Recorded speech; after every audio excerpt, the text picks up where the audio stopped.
बहुत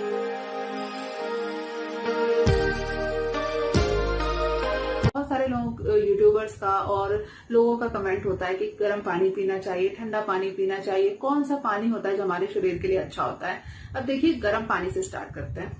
गर्म पानी यानी कि उष्ण, जो चीज गर्म है उष्ण है। अब हमने पिछले वीडियो में जाने की बात पित्त और कफ, इन तीनों के क्या गुण होते हैं। जो उष्ण होता है वो पित्त होता है, ठीक है। जो वात होती है वो शीत होती है, ठीक। और कफ जो होता है शीत होता है। यदि आप गर्म पानी पीते हो तो आपके शरीर में वात और कफ ये दोनों कम हो जाते हैं और जो पित्त है वो थोड़ा सा बढ़ जाता है, ठीक है। मैं थोड़ा सा हो जाती हूँ, मैं यहाँ आपको साइड में इसीलिए समझा दूंगी, ठीक है। तो आपके शरीर में गर्म पानी पीने से पित्त बढ़ता है, वात और कफ कम हो जाता है, ठीक। अब इसका एप्लीकेशन क्या है। मान लीजिए आपकी प्रवृत्ति है पित्तज प्रवृत्ति, आपको शरीर में पित्त की मात्रा ज्यादा निकलती है, ठीक है। अब पित्त की मात्रा ज्यादा निकलती है और वात और कफ नॉर्मली आपके सामान्य अवस्था में है। अब ऐसा व्यक्ति जिसको पित्त ज्यादा निकलता है वो गर्म पानी पिए, चाहे यूट्यूब को देख के या जनरली कि गर्म पानी पीना हमारे शरीर के लिए फायदेमंद होता है, तो उससे क्या होगा, पित्त और बढ़ जाएगा। यानी कि जो गले में आपको बढ़े हुए पित्त के सिम्टम आ रहे थे वो आपके सिम्टम कम होने की बजाय और बढ़ जाएंगे, ठीक है। अब ऐसे ही दूसरी प्रवृत्ति का, अगर आपको कफज रोग हो गए हैं, यदि आपके शरीर में कफ बढ़ा हुआ है, ठीक है, पित्त है वो अपनी नॉर्मल अवस्था में, ऐसी कंडीशन में यदि आप गर्म पानी पीते हो तो आपका जो कफ बढ़ा हुआ कफ है वो थोड़ा सा कम हो जाता है, बढ़ा हुआ जो वात है वो भी थोड़ा सा कम हो जाता है। तो वात और कफ से होने वाले जो आपके रोग हैं उसमें आपको फायदा मिलता है। बहुत ही बेसिक सी चीज गर्म पानी पीना, ठीक है। अब आपकी जो प्रकृति है उसके आधार पे आपके लिए क्या चीज सही है वो आपके लिए वो आपको डिसाइड करनी पड़ेगी। एक पर्टिकुलर यूट्यूब को देखकर या एक सिद्धांत को पकड़कर भारत की 100 करोड़ की आबादी और पूरी दुनिया भर के मिलियंस के लिए एक सिद्धांत निकालना नेक्स्ट टू इम्पॉसिबल है और गलत है। हर व्यक्ति की प्रकृति अलग होती है। प्रकृति भी कैसे निर्धारित होती है, इसका वास्तविक कॉन्सेप्ट क्या है, मैं अपने आगे की वीडियो में आपको बताऊंगी। अब दूसरा ऐसी चीज, अब हमने पानी के बारे में पढ़ लिया, ठीक है। अब दूसरी, कई लोग बोलते हैं कि हमें खाना खाने के साथ में पानी पीना चाहिए कि नहीं पीना चाहिए, कितना पानी पीना चाहिए, कम पानी पीना चाहिए, वगैरह वगैरह बहुत सारे, ठीक है। अब देखिए, खाने को पचाने का काम, जब हमने वात पित्त कफ के कर्म पढ़े थे तो भोजन को पचाने का काम पित्त करता है, ठीक है। यहाँ मैं एक चीज और आपको क्लियर कर दूं कि मैं आपको थोड़ा सा बेसिक में अभी बता रही हूँ, क्योंकि भोजन को पचाने का काम अकेला पित्त नहीं करता, वात के भी बहुत सारे रोल होते हैं, कफ का भी रोल होता है, पित्त का भी रोल होता है। लेकिन यहाँ हम ये मान के चल रहे हैं कि एक ही चीज के ऊपर हम टारगेट कर रहे हैं जिससे थोड़ा सा आपको समझ में आए, क्योंकि अगर मैं इनके कॉम्बिनेशन बनाने लगी तो इन लोगों के जो कॉम्बिनेशन होते हैं अकेले वात पित्त कफ के सैकड़ों की संख्या में, कम से कम सैकड़ों की संख्या में इसके कॉम्बिनेशन बन सकते हैं। तो यहाँ हम केवल एक ही दोष को टारगेट करते हुए समझाने की कोशिश करूंगी।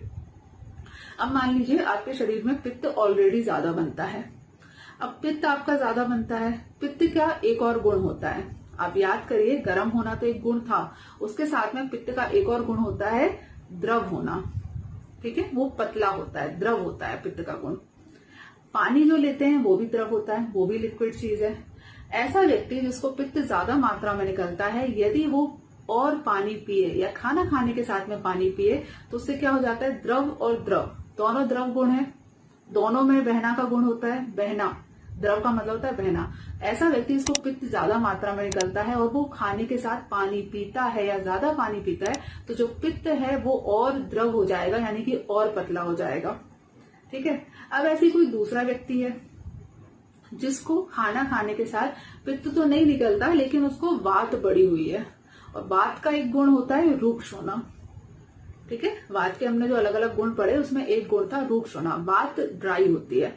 तो वातज प्रकृति वाले इंसान को क्या होगा, पेट के अंदर सब ड्राई होगा, सूखा होगा। और जब सब कुछ ड्राई है तो क्या वो व्यक्ति कम पानी पिएगा तो जो पहले से ड्राई है वो और ड्राई हो जाएगा, तो उसको कॉन्स्टिपेशन डेवलप हो जाएगा या उसको और खाने से रिलेटेड प्रॉब्लम हो जाएगी। तो यदि आपकी वातज प्रकृति है तो आपको खाना खाने के साथ पानी पीना चाहिए, आपके लिए फायदेमंद होगा। यदि आपका पित्त बढ़ा हुआ है, ऐसी कंडीशन में यदि आप खाना खाने के साथ ज्यादा पानी पीते हो तो भी आपको कॉन्स्टिपेशन, इंडाइजेशन की प्रॉब्लम हो जाएगी। ऐसे ही तीसरा दोष है कफ। कफ के हमने जो गुण पढ़े, जब अलग अलग गुण पढ़े थे, तो कफ का एक गुण होता है कि भारी होता है ना, भारी, इसमें वेट होता है, वजन होता है। अब कफ का, मान लो कोई व्यक्ति कफज प्रकृति का है, कफज प्रकृति वाले व्यक्ति का भारी होता है तो उसके पेट में पहले से सब कुछ भरा हुआ रहेगा। अब भरा हुआ है, और दूसरा एक गुण होता है शीत होना, ठंडा होता है। कफ ठंडा होता है और भारी होता है। अब ऐसा व्यक्ति यदि खाने के साथ में पानी ज्यादा पीता है तो क्या होगा, पानी भी भारी होता है। पानी का जो गुण होता है, जो हम पंच महाभूत में आयुर्वेद में पढ़ते हैं, तो पानी को भारी में रखा गया है। शरीर के अंदर जो अग्नि है, वायु है, ये हल्की होते हैं। आकाश, ये 3 महाभूत होते हैं, वो हल्के होते हैं। और जो पानी का महाभूत है, जो जल महाभूत है, वो भारी होता है। और जल के ऊपर सबसे लास्ट में पृथ्वी महाभूत होता है। हम जो पानी पीते हैं आयुर्वेद के हिसाब से, उसके अंदर पृथ्वी और जल, ये 2 महाभूत रहते हैं, इसलिए वो भारी होता है। जब ऐसा व्यक्ति जिसके शरीर में ऑलरेडी कफ ज्यादा मात्रा में बना हुआ है, वो यदि खाना खाने के साथ ज्यादा पानी पीते हैं तो वो भारी हो जाता है, पेट फूल जाता है। पेट आपको भारी लगता है कि भाई एक ही रोटी खाई थी फिर भी पेट तो फूल गया।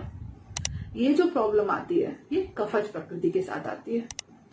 एक ही चीज है, एक ही सिंपल सा कॉन्सेप्ट है कि खाना खाने के साथ पानी पीना है या नहीं पीना है, लेकिन उस पर भी वात, पित्त, कफ के हिसाब से अलग अलग कॉन्सेप्ट होते हैं। ठीक है।